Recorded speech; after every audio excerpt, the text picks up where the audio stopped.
عمران خان کی اڈیالہ جیل میں صحافیوں سے غیر رسمی گفتگو۔ بانی چیئرمین تحریک انصاف اور سابق وزیر اعظم عمران خان کی غیر قانونی قید کو آج 164 روز گزر چکے ہیں۔ عمران خان نے آج اڈیالہ جیل میں صحافیوں سے گفتگو کرتے ہوئے کہا، یہ سب لندن پلان کے تحت ہو رہا ہے، کبھی فوج کے خلاف بات نہیں کی، شخصیات کے بارے میں بات کی، عدلیہ پر بھی اب اعتماد نہیں رہا۔ سائفر معاملے پر جنرل باجوہ نے کہا، اچھے بچوں کی طرح رہو، 2/3 اکثریت دلا دوں گا ورنہ کیسز میں پھنسایا جائے گا اور الیکشن میں محض 30 نشستیں ملیں گی۔ لوگوں کے درمیان انصاف قائم کرو ورنہ اللہ کی پکڑ ہوگی۔ عمران خان کا آج پھر قرآن کی آیت کا حوالہ، یہ ہم سے خوفزدہ ہیں، ہمارا انتخابی نشان تک چھین لیا، ہمیں مہم تک چلانے نہیں دی جا رہی، ماضی میں اس کی کوئی مثال نہیں ملتی۔ عمران خان نے کہا کہ الیکشن ہر صورت لڑیں گے، ہمارے پاس پلان سی بھی ہے، ایک اور پلان بھی ہے، وہ بھی سامنے آئے گا، یہ ڈرے ہوئے ہیں، 8 فروری کو قوم انہیں جھٹکا دے گی، بلہ رہا نہ بلے باز، تو اب کیوں ڈرے ہوئے ہیں؟ پلان سی کے بارے میں 8 فروری کو پتہ چل جائے گا۔ پی ٹی آئی کی انڈر سی ٹیم کو بھی انتخابی مہم نہیں چلانے دی جا رہی۔ قانون ہے کہ الیکشن کمیشن نے 90 روز میں الیکشن کروانے ہوتے ہیں۔ 2 صوبوں میں حکومتوں کو تحلیل کیا، 90 روز میں الیکشن نہیں ہوئے، اکتوبر میں الیکشن ہونا تھے تب بھی نہیں ہوئے۔ آئین کی خلاف ورزی پر آرٹیکل 6 لگتا ہے۔ مسلسل درخواستوں کے باوجود سپریم کورٹ عمران خان نااہلی ختم کرنے کا کیس سننے سے انکاری۔ چیئرمین عمران خان کے وکیل انتظار حسین پنجوتھا نے اپنے ٹویٹ میں بتایا، سپریم کورٹ میں کیس کو فکس کرانے کے لیے چیف جسٹس کے پاس اختیار ہے۔ ہم نے عمران خان کی الیکشن لڑنے پر غیر قانونی نااہلی اور پابندی کو ختم کرنے کے لیے کئی ہفتوں سے درخواست دائر کر رکھی ہے۔ آج چیف جسٹس سے پھر سے درخواست کی گئی، لیکن ان کا بغض ایک بار پھر سامنے آیا جب انہوں نے کہا کہ کل عدم اعتماد اور آج ریلیف لینے آئے ہیں۔ ہم ریلیف لینے نہیں، کیس کو سماعت کے لیے مقرر کروانا چاہتے ہیں۔ آپ سے نہ ریلیف کی امید ہے اور نہ ہم مانگنا چاہتے ہیں، کسی اور بینچ میں مقرر کر دیں۔ عمران خان پر عدت کیس میں فرد جرم عائد، عمران خان نے جواب دیا، آئی ایم ناٹ گلٹی۔ عدت میں نکاح کیس میں فرد جرم عائد، عمران خان کا صحت جرم سے انکار، I am not guilty. Imran Khan نے کہا، کیا آپ کو الزامات سمجھ آ گئے ہیں؟ عدالت کا استفسار۔ عمران خان نے جواب دیا، مجھے تو یہ لیگل چیزیں سمجھ ہی نہیں آتی، اتنی مشکل انگریزی لکھی ہے، وکیل ہی سمجھائیں گے، مجھے کچھ سمجھ نہیں آیا، یہ امریکیوں کی زبان میں پڑھ کر سنائی گئی ہیں۔ میں پہلے کہہ چکا ہوں، یہ سب لندن پلان کے تحت ہے، قانونی اصطلاحات میں نہیں سمجھ سکتا، خصوصی طور پر یہ جو لندن ایگریمنٹ کے تحت ہیں۔ 6 سال بعد خاور مانیکا کو استغاثہ دائر کرنے کا یاد آیا ہے، یہ کیس پلاننگ کے تحت ہے، انہوں نے پارٹی کو ختم کرنا ہے، یہ پہلے لوگوں کو اٹھاتے ہیں، ٹارچر کرتے ہیں، پھر سافٹ ویئر اپ ڈیٹ کرتے ہیں۔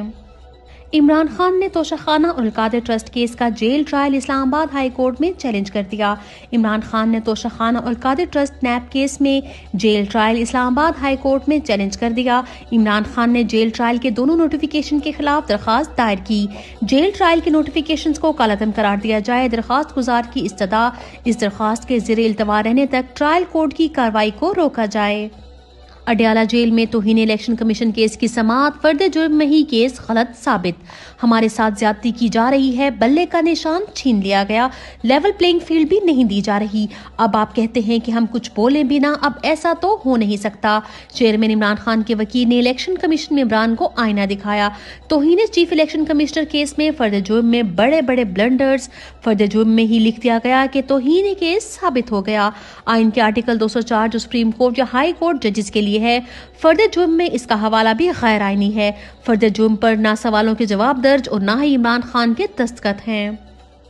شاہ محمود قریشی نے سائفر کیس کی سماعت لائیو نشر کرنے کا مطالبہ کر دیا۔ Vice chairman Pakistan Tehreek Insaf Shah Mahmood Qureshi Adiala jail میں کئی مہینوں سے قید ہیں۔ شاہ محمود قریشی کو سائفر کیس میں ضمانت منظور ہونے کے باوجود رہا نہیں کیا گیا۔ شاہ محمود قریشی نے صحافیوں سے گفتگو کرتے ہوئے سائفر کیس کی لائیو سماعت کرنے کا مطالبہ کر دیا۔ شاہ محمود قریشی نے کہا، دنیا کو پتہ چلنا چاہیے کہ کون غدار ہے کون نہیں، کیوں انٹرنیشنل میڈیا کو سماعت کور کرنے کی اجازت نہیں دی جا رہی۔ تحریک انصاف کل شام تک امیدواروں کے حتمی نام جاری کر دے گی۔ قائم مقام چیئرمین تحریک انصاف بیرسٹر کوہر نے میڈیا سے گفتگو کرتے ہوئے کہا، کل 9 بجے تک تمام امیدواران کو فائنل کر کے ویب سائٹ پر اپ ڈیٹ کر دیں گے۔ 8 فروری کو جیت انشاءاللہ آپ کی ہوگی۔ جس مقصد کے لیے خان صاحب جیل میں ہیں، اس کے حصول کے لیے آپ متحد رہیں۔ تحریک انصاف کی خاتون ورکر 7 ماہ بعد رہا۔ وکیل رہنما ایڈوکیٹ سلمان شاہد نے اپنے ٹویٹ میں بتایا، الحمدللہ ایک اور وعدہ وفا ہوا۔ 7 ماہ سے قید لیڈی ورکر سمیہ اسد الحمدللہ خیریت سے گھر پہنچ گئیں۔ سب سے بڑی خوشی کی بات یہ ہے کہ ان کی بیٹی ایمن اسد کی 21 جنوری کو شادی ہے۔ ایک ماں اب اپنی بیٹی کی شادی کی خوشیوں میں شریک ہو سکے گی۔ الحمدللہ ہم اپنا وعدہ نبھانے میں سرخرو ہوئے۔ آپ سب کا شکریہ جنہوں نے اس فیملی کے لیے آواز اٹھائی۔ انشاءاللہ ہم آخری ورکر کی رہائی تک اپنی کوشش جاری رکھیں گے۔ تحریک انصاف امیدوار کے گھر پولیس کی بربریت۔ گجرات پی ٹی آئی امیدوار پی پی 31 مدثر رضا مچھیانہ کے ڈیرے پر پولیس کا چھاپا۔ 20 سے زائد افراد کو اٹھا لیا گیا۔ دفتر میں توڑ پھوڑ، دروازے فرنیچر توڑ دیے۔ مدثر مچھیانہ کے تشہیری بورڈ اور تصاویر بھی پھاڑ دیے۔ فسادات کے باوجود تحریک انصاف کی الیکشن مہم شروع۔ این اے 30 پشاور سے پاکستان تحریک انصاف کے امیدوار شاندانہ گلزار نے اپنے حلقے میں ورکرز کنونشن کا انعقاد کیا، جو عوام کی کثیر تعداد میں شرکت کے باعث ایک جلسے میں تبدیل ہو گیا۔ بلہ چھن جانے کے باوجود ملک کے ہر حلقے میں عمران خان کے چاہنے والے زیادہ جوش و خروش سے اب ورکرز کنونشن میں شرکت کر رہے ہیں۔ رات کو پیٹرول سستا کیا، دن میں بجلی مہنگی کر دی۔ نااہل غیر آئینی ایکسپائرڈ نگران حکومت عوام کی تکالیف میں مسلسل اضافہ کرتی جا رہی ہے۔ رات کو پیٹرول 8 روپے سستا کیا، صبح 6 روپے 65 پیسے بجلی مہنگی کر دی۔ عوام کو ریلیف کا جھوٹا نام دے کر بجلی کی قیمتوں کے ذریعے دگنا بوجھ بڑھا دیا گیا۔